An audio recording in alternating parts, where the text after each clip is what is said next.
শিউলি ফুল। পর্ব ৭। তাজরিন ফাতিহা।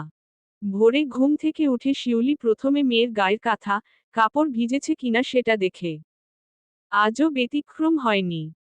ছোট্ট পা দুটো উপরে তুলে হাতিয়ে দেখল মেয়ে তার আরামে ঘুমাচ্ছে হাগুমুতু না করেই। ব্যাপারটা শিউলিকে আশ্চর্যান্বিত করেছে ভীষণ। বাচ্চাটা তো রাতে কাঁদেওনি। হামিদকে বুকে দুই হাত ভাঁজ করে মেয়ের দিকে পিঠ করে ঘুমাতে দেখে একটা লম্বা দম ফেলে খাট থেকে নামল শিউলি। কাঠের খিলটা সরিয়ে দৌড় টেনে খুলল। ক্যাচ ক্যাচ ছন্দ তুলে কাঠের দৌড়টা তা জানান দিল। শিউলি দেখল আসমান আলো আধারের মিশেলে ডুবে আছে। এর অর্থ দাঁড়ায় সূর্য এখনো উদিত হয়নি। পাখির কিচিরমিচির শব্দ শোনা যাচ্ছে। মাথায় ঘোমটা দিয়ে অজু করতে কলপারে গেল। হালিমা আগেই উঠেছে। কল চেপে অজু করছে। ভাবিকে দেখে হাসল। শিউলি ফিরতি হাসি দিয়ে পাশে রাখা বদনায় পানি ভর্তি করে ল্যাট্রিনে গেল। ল্যাট্রিন থেকে বেরিয়ে ছাই দিয়ে দাঁত মেজে কুলিকুচি করে অজু করল। হেলেনা পারভিন উঠেছে কিনা দেখতে তার ঘরে গেল। তিনি ইতোমধ্যেই উঠে গেছেন। বসে বসে নামাজ আদায় করছেন। শিউলি নামাজ শেষে কিছুক্ষণ জায়নামাজে বসে রইল। তসবিহ সহ গুনছে। পাঞ্জেগানা অজিফা থেকে দোয়া দুরুদ পড়ে তার শাশুড়ি। শিউলি আজ সেটা নিয়ে এসেছে। দোয়া দুরুদ পাঠ করল কিছু সময়।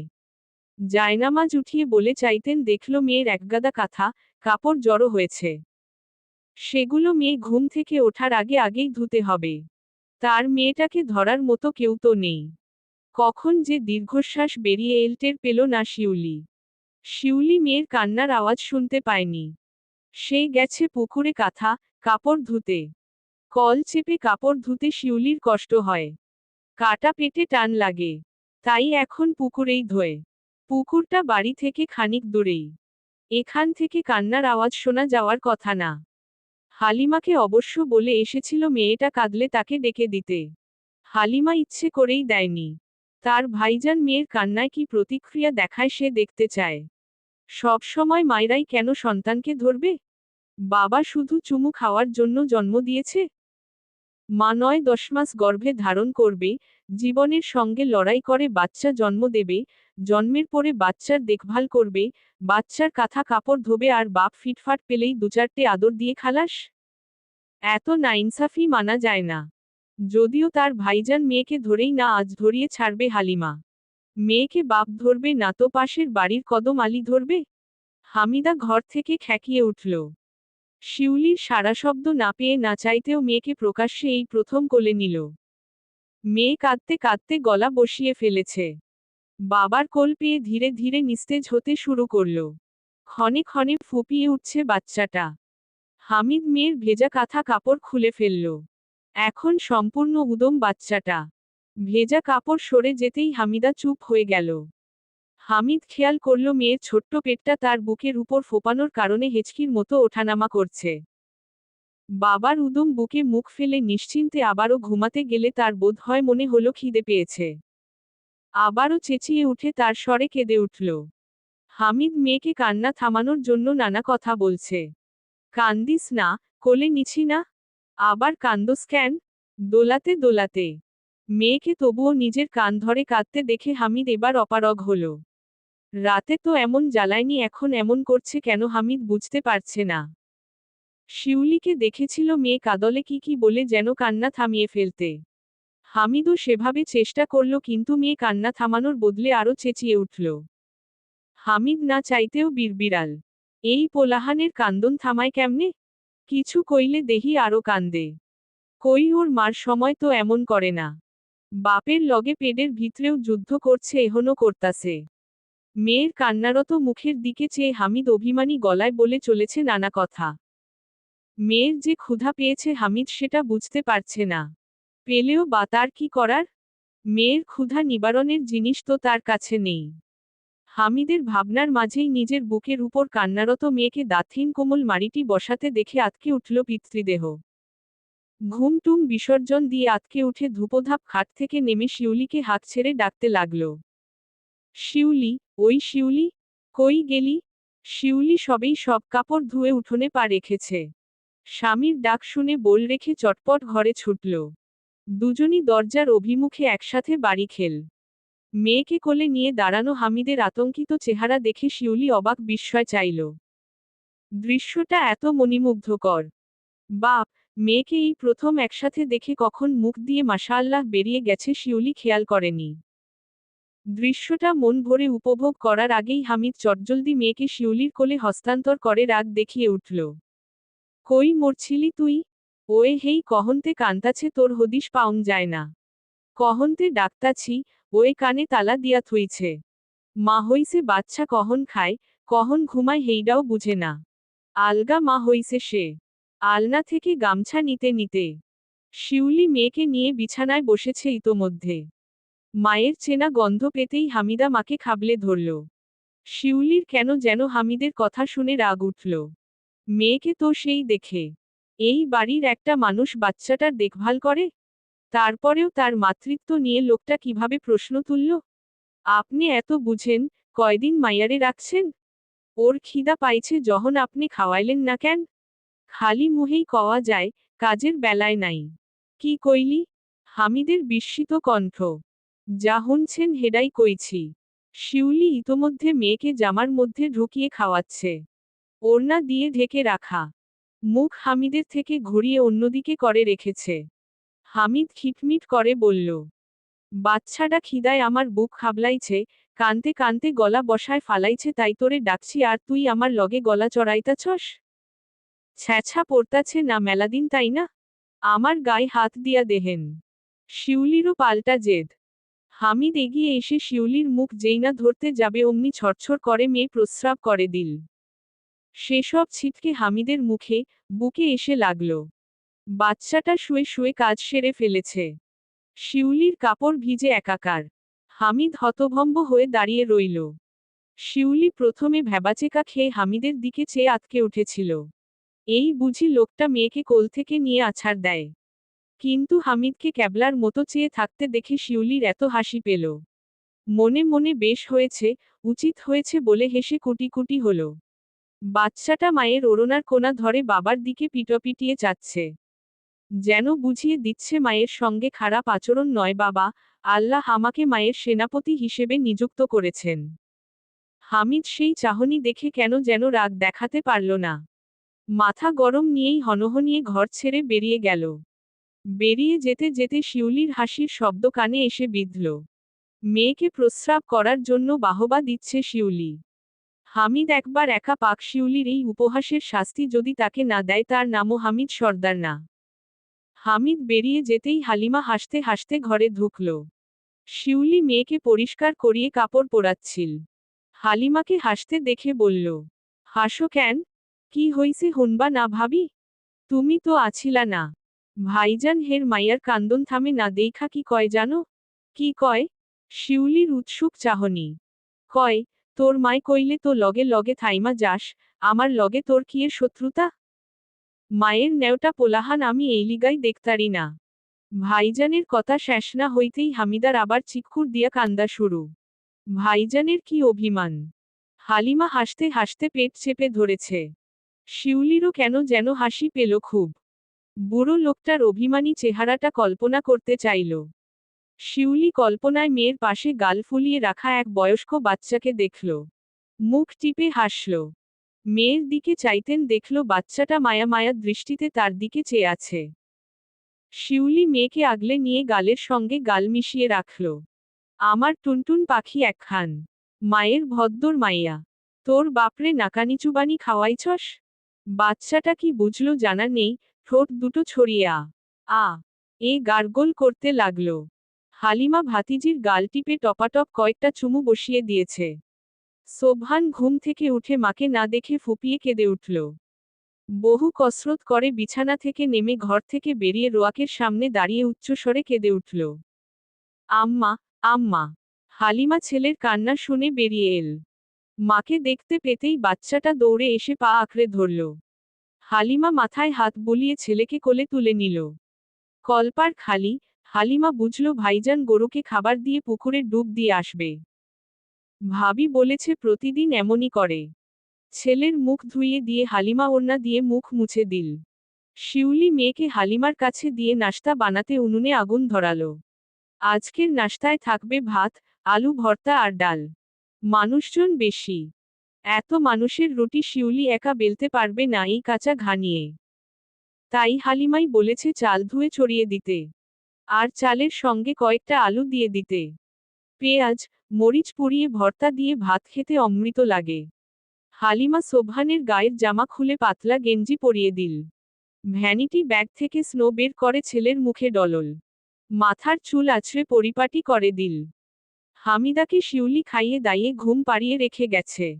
সোবহান আঙুল তাক করে বলল, ওটা কে? তোর ছোট বইন হয়। যা বইনরে আদর কইরা দে। ঘুম ভাঙ্গাইস না আবার। আস্তে ধরিস। সোবহান মায়ের কথা শুনে ঘাড় নাড়িয়ে হামিদার পাশে বসে নিজের ছোট্ট আঙুল দিয়ে তাকে খোঁচা দিল। খোঁচা দিতেই মোলায়েম শরীরটা ডেবে গেল। সোবহানের এটা ভালো লাগলো। আবারও আঙুল দিয়ে চাপ দিল। বাচ্চাটা ঘুমের মধ্যেই কেঁপে কেঁপে উঠছে। হালিমা ছেলেকে বোনকে দেখে রাখতে বলে ভাবির কাছে গেল সাহায্যের উদ্দেশ্যে। কিছু কেটে কুটে দিলে ভাবির সাহায্য হয় যদি। মা, ছেলে তো উঠেছে ভাবির সংসারে। সোবহান বোনের পাশে গড়াগড়ি করল কিছুক্ষণ। কিন্তু বাচ্চাটাকে নড়তে চড়তে না দেখে চুপচাপ বিছানায় পড়ে রইল। তারপর নতুন উদ্যমে মায়ের ভ্যানিটি ব্যাগ টেনে হিঁচড়ে নামিয়ে বিছানায় বসল। সব ঢেলে ফেলে লিপস্টিক, স্নো, পাউডার, কাজল খুলে খুলে বোনের উপরে আনাড়ি হাতে প্রয়োগ করতে লাগল। মাকে দেখেছে কোথাও গেলে কিংবা কখনো কখনো ঘরেই সেজে বসে থাকতে। তার আব্বা এসে আম্মাকে জিজ্ঞেস করত, এমন সং সেজে বসে থাকার কারণ? যদিও সব কথা সোবহানের বোধগম্য হতো না। কেবল দুই একটা কথা তার মাথায় ঢুকত। আব্বার কথা শুনে তখন আম্মা এত রাগ করত যে সবকিছু ওড়না দিয়ে ঘষে ঘষে উঠিয়ে ভাত না খেয়েই ঘুমিয়ে যেত। আব্বার আবার নিজের হাতে আম্মাকে সাজিয়ে দিয়ে সেই রাগ ভাঙানো লাগত। সোবহান প্রায়ই ঘুমের ঘোরে তার আব্বাকে এমন করতে দেখেছে। তাই তার ছোট্ট মস্তিষ্কে সেটা ভালোভাবেই গেঁথে আছে। এগুলো দিয়ে সাজে। তাই বোনকে সাজিয়ে আনন্দ পাচ্ছে বাচ্চাটা। হালিমা ভাবিকে কেটে কুটে দিয়ে এসে ঘরে ঢুকতেই চোখে কপালে তুলে ফেলল। সোবহান মাকে দেখতে পেতেই মায়াবী হাসি দিল। আম্মা, বোনকে সাজাইছি আব্বার মুতুন। চুন্দু চুন্দো বলেই হাততালি দিতে লাগল। হালিমা দেখল হামিদার পুরো মুখে কাজল দিয়ে ভরিয়ে ফেলেছে। কপালে লিপস্টিক দিয়ে প্রলেপ এঁকে দিয়েছে। হালিমা রাগে কথা বলতেই ভুলে গেল। পুরো বাপের মতো অজাত কিভাবে হলো এই ছেলে? শিউলি এসেছিল ভাতের মার গেলে মেয়েকে দেখতে। মেয়ের এমন হালতো দেখে আতকে উঠতে গিয়েও কেন যেন সোবহানের হাসি দেখে চুপ মেরে গেল। বাচ্চাটা হাততালি দিয়ে লাফাচ্ছে আর বলছে, বোনকে সাজাইছি আব্বার মুতুন। ভাবির সামনে এমন কথা বলায় হালিমা ছেলেকে কয়েকটা দিল ধুমধাম করে। কতবর বেলা যেই ছেলে বাপটার মতো হয়েছে। সবার সামনে তাকে খারাপ বানিয়ে ওই লোক এমন মুখ বানিয়ে চলে যেন কিছুই করেনি অথচ করে দুনিয়া এপাশ ওপাশ করে ফেলেছে। তাকে ডাকে পাগল, কুমড়োপটাস, ছ্যানছ্যানানি। মা, বোনের সামনে ভিজে বেড়াল হয়ে চলে। আর সব কটু কথা শুনতে হয় হালিমাকে। এদিকে সোবহান মার খেয়ে কেঁদে যাচ্ছে। শিউলি কোলে নিল সোবহানকে। সোবহান মামির কোলে গিয়ে ফুপিয়ে ফুপিয়ে কাঁদছে। হালিমা ফুঁসতে ফুঁসতে সবকিছু ব্যাগে ভরে হামিদাকে কোলে নিল। বাচ্চাটা এত চিৎকার, চেঁচামেচিতে উঠে গেছে। হালিমা ওড়না দিয়ে বাচ্চাটার পুরো মুখ মুছিয়ে দিয়ে বুকে আগলে রাখল। হামিদ সন্ধ্যার দিকে বাজারের ওদিকে গিয়েছিল ভাগ্নের জন্য কিছু কেনাকাটা করতে। বাচ্চাটা কতদিন পরে এসেছে। যদিও হাতে টাকার টান আছে, তবে একদিন বেচাকেনা যা হয়েছে তা দিয়েই ভাবল সস্তার ভেতরে কিছু কিনে নেয়া যাক। হামিদ একটা শার্ট, একটা প্যান্ট আর একটা জুতো কিনল। দাম কম হলেও কাপড়ের মান খারাপ না। শত হলেও সোবহান অবস্থাসম্পন্ন ঘরের সন্তান। খারাপ কিছু দিলে খারাপ দেখায়। সোবহানের জন্য কেনাকাটা করার সময় বাচ্চা মেয়েদের কয়েকটা ছোট ছোট ফ্রক দেখল। মেয়েকে এখনো কিছুই দেয়া হয়নি তার। সে কম দামের ভেতর কয়েকটা পাতলা সুতির স্যান্ডো গেঞ্জি, ফ্রক, হাফ প্যান্ট নিল। বাচ্চাটাকে শুধু তার লুঙ্গি পেঁচিয়ে রাখে এতে হামিদের বেশ খারাপ লাগে। যেহেতু বাজারে এসেছে দুজনের জন্যই কেনা হলো। বাচ্চাদের জন্য কিনতে গিয়ে সব টাকা শেষ হয়ে গেছে। এই টাকাগুলো কিস্তির লোকদের জন্য জমিয়েছিল। এখন কিস্তির লোকদের কি দেবে ভেবে পাচ্ছে না হামিদ। সেসব চিন্তা বাদ দিয়ে বাড়ির উদ্দেশ্য হাঁটা দিল। বাচ্চা দুটোর জন্য কিনতে পেরে ভালো লাগছে। বিশেষ করে মেয়ের জন্য এই প্রথম কিছু কিনল সে। কিস্তির চিন্তা করে এই সাময়িক সুখ বিসর্জন দিতে নেই। বাজার থেকে এসে হালিমাকে ব্যাগ দুখানা দিল। হালিমা অবাক হয়ে ব্যাগ খুলে দেখে বুঝল একটায় সোবহানের জামা আরেকটায় হামিদার। শিউলি তখন পিঠা বানাচ্ছিল। হেলেনা পারভিন নিজেই মেয়ের জন্য পিঠা বানাতে বসেছেন আজ। মেয়েটা মায়ের হাতের পিঠা খাওয়ার জন্য মরিয়া হয়ে গেছে। পুরো বাচ্চাদের মতো লাফাচ্ছিল পিঠা খাওয়ার জন্য। হেলেনা পারভিন মেয়ের আবদার আর ফেলতে পারেননি। অসুস্থ শরীর নিয়েই বসে গেছেন পিঠা বানাতে। শিউলি শুধু সাহায্য করছে। হালিমা দৌড়ে এসে পাকঘরে ঢুকল। ভাবি দেইখা যাও। ভাইজান কি আনছে তাড়াতাড়ি দেইখা যাও। হেলেনা পারভিন কপাল কুঁচকে বললেন। কাম করতাছে দেহস না? কি আনছে যে এমন চিক্কুর পায়রা তোর পুরা পাড়া জানানি লাগবো? তোমারে কম যাইতো না। তুমি হুনলে গোস্সা করবা। কি কইলি? আমি গোস্সা করুম কেন? কারণ ভাবি আর ভাবির মাইয়ারে তুমি দেখতারো না। খালি কুডনামি করো পিছে পিছে। শিউলি এবার কথা বলে উঠল। হালিমা আম্মার লগে এমনে কথা কও কেন? থাক তোর আর ডং করন লাগতো না। মাইয়াডার মাথাডা তো পুরাই খাইছস। যাইয়া দেখ তোর স্বামী কি আইন্না উল্টায় ফালাইছে। আমি তো আবার কুডনামি করি। শাশুড়ির কথায় শিউলির বেশ খারাপ লাগল। এখানে তার দোষ কোথায়? সবকিছুতে আম্মা তার দোষ খুঁজে পায়। হালিমা তাকে তাগাদা দিয়ে ঘরে পাঠালো। শিউলি বেজার মুখে ঘরে ঢুকতেই দেখল হামিদ মেয়েকে জামা পরানোর চেষ্টা করছে। বাচ্চাটা ঘুম থেকে উঠে গেছে ইতোমধ্যে। শিউলি অবাক হয়েছে এই দৃশ্য দেখে। জামা কি লোকটা মেয়ের জন্য এনেছে? শিউলির চোখ ছলছল করছে। এত সুন্দর দৃশ্য। আজকে দুইবার এমন সুন্দর দৃশ্যের মুখোমুখি সে হয়েছে। এই তো মেয়েকে এভাবে আগলে নিলেই তো শিউলি খুশিতে আত্মহারা হয়ে যায়। এদিকে হামিদ মেয়েকে বহু কসরত করে জামা পরাতেই দেখল জামাটা মেয়ের পা বেয়ে নিচে চলে গেছে। সবগুলো জামাই মেয়ের বড়। হামিদ হতাশ হল। দোকানি বলেছিল সবগুলোর ছোট সাইজ আছে, হামিদি পাকনামি করে বড় সাইজ নিয়ে এসেছে। এখন গায়ে লাগছে না একটাও। সব ঢিলে আর বড়। মুখটা বেজার করে জামা খুলে প্যাকেটে ঢুকিয়ে রাখল। মেয়েকে শুইয়ে দিয়ে গামছা নিয়ে বেরিয়ে যেতেই শিউলি ঘরে ঢুকল। শিউলি স্বামীর মন খারাপের কারণ বুঝল। সে সবগুলো জামা বের করে দেখল খুব সুন্দর সুতির জামা। মেয়ের আরামের জন্যই এনেছে বুঝেছে সে। শিউলি ঝটপট মেয়েকে পরিয়ে দিয়ে আদর করতে লাগল। মেয়ে খুশি, মেয়ের মাও খুশি। বাবার দেয়া প্রথম তোফা, একটু বেশিই বিশেষ শিউলি আর তার মেয়ের কাছে। মেয়েকে পরিপাটি করে শিউলি হামিদ আসার আগেই বেরিয়ে গেল। বেড়ার ফাঁকে লুকিয়ে থাকল। সে দেখতে চাইছে একজন বাবার প্রতিক্রিয়া। শিউলি জানে সে সামনে থাকলে হামিদ জীবনেও মেয়েকে আহ্লাদ করবে না। তাই তো এই পদ্ধতি অনুসরণ।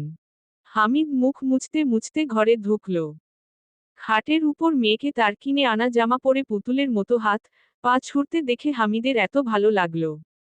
বুকটা প্রশান্তিতে ভরে উঠল যেন। শিউলি কিভাবে যেন পরিয়েছে এখন ঢিলে লাগছে না। এত কম দামি জামাইও বুঝি কাউকে এমন রাজকন্যার মতো লাগতে পারে। হামিদ এগিয়ে এসে মেয়ের পাশে বসল। বাচ্চাটা লিপস্টিকের মুখ নিয়ে খেলছে। হামিদ মন ভরে মেয়েকে দেখতে লাগল। একটু পরে হামিদা হুট করেই দুই হাত আর এক পা নাচিয়ে হেসে উঠল। হামিদ নুয়ে মেয়ের গালে আলতো করে চুমু দিল। বাচ্চাটা ঠাস করে বাবার গালে হাত বসিয়ে নানারকম শব্দ করতে লাগল। হামিদ মেয়ের নমনীয় গালের সঙ্গে নিজের গাল ঠেকিয়ে রাখল। চলবে।